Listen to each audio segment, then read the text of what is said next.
Shalom again, everybody. Rabbi Ariel here from the KosherTorah School, found online at KosherTorah.com. Want to continue in our discussions about teachings about the holy name of God over here, connection in the spiritual realms, psychic attachments, and the good and the bad and the ugly that's associated with these things. Maimonides makes a very interesting point, again, in his Laws and the Foundations of Torah, where he discusses prophecy. And he states that when you are properly calibrated and you can ascend, and what we mean by ascent has many different names.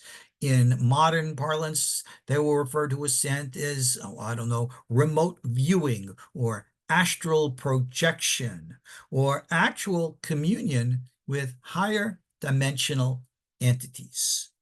Now, all of these types of experiences are wow types of events, because compared, if you will, to someone who's blind and all of a sudden wakes up and sees for the first time, that's a wow experience, which frankly, I don't know what kind of words I could use to describe it. People today love the wow experience. They're addicted to sensation. They want to experience what's out there. And they're not too careful about what they do to get there. And that, of course, is a significant problem. You know, when we speak about aligning with heaven, aligning with God, we talk about the prerequisites, which are you have to be a righteous individual, you have to be a moral individual, and of course, you have to be a holy individual. And I know so many people out there believe they're talking to God and God is talking to them because they're either hearing little voices or whatever else in their heads, and they're convincing them that what they believe is the truth and what everyone else believes is wrong, and they're isolating the individual mentally, psychologically. People in the psychology world and in the true spiritual realms will tell you that is the road to psychoses. And you have a lot of people out there today who say they're speaking to God, and there's some serious psychiatric mental illness going on with these individuals under the guise of religious illumination. And how can you tell the difference? You just listen to what the people are saying, and you can clearly see who is speaking the word of God as it's written and who is kind of making things up in the name of God as they go along. Understand this. Can we make spiritual contact in a proper, and here's the Hebrew word, learn it well, kosher. Kosher means the right and pure way. Can you make kosher contact? The answer, of course, is yes. It's been done throughout the ages. But again, those prerequisites, proper behavior, proper morals, proper mental training, that you're psychologically able to get through the mess inside your subconscious closet. In Kabbalah, we call that your klipot, so that you can actually have a clear vision. Now, this, for example, is where today the modern danger is with drugs. People use all kinds of hallucinogenics, and I'm specifically referring to the ayahuascas, the mescalines, and the like. These are dangerous beyond what words can describe. Why? The answer is not because they don't work. The answer is because they do work. Oh, will they open you up to experience what's out there? Oh, absolutely. But here's your problem.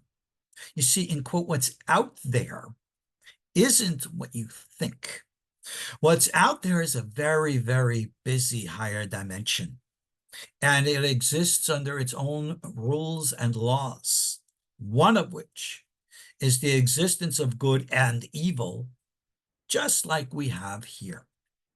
And when you go unprepared into a place where you don't belong because you're not properly prepared to be there, well, the first ones who notice you are those who want to take advantage of you. And they're not going to appear to you as menacing and evil. They're going to appear to you as being benign and helpful. And you're going to trust them. And they are going to steal from you the one commodity that you have that they want. It's not your money. It's your psychic spiritual life force energy. That's right. Your chi, your orgon, your prana, your kundalini, your nefesh, your soul. And that is what these entities do. And you might stomp your feet in protest. Well, how come God and his angels don't protect me? To which I'll respond, well, if you go out and play in the middle of traffic with your eyes closed, do you really expect an angel is going to come out and kick you out of the way before that 18-wheeler knocks you down? No. God's message to you is, don't go messing in traffic. God's message to you is, don't go messing in higher dimensions where you don't belong. Today, there is a proliferation of an invasion from the higher dimensions, which are seeking to overcome and take over the human race. They're being very successful because we as a society have removed God from the public order. We removed God from public schools and prayer. And look what's gotten into schools in its place. And because we have allowed the social media, the entertainment media to addict us to the poison of their immorality, it has twisted and perverted the minds that has given access and open to all these entities to come in. I'll give an example. In the UFO community, which I dabble with from Ancient Aliens, there are two PhDs who have written books with regards to the alien and quote abductees and their interaction with these entities. One of whom was John Mack. The other, of course, is David Jacobs. Now, if you look at the two side by side, they're pretty much telling you there are people who are being, in quote, that's my phone, sorry. There are people who are being abducted, is what they call it, on a regular basis.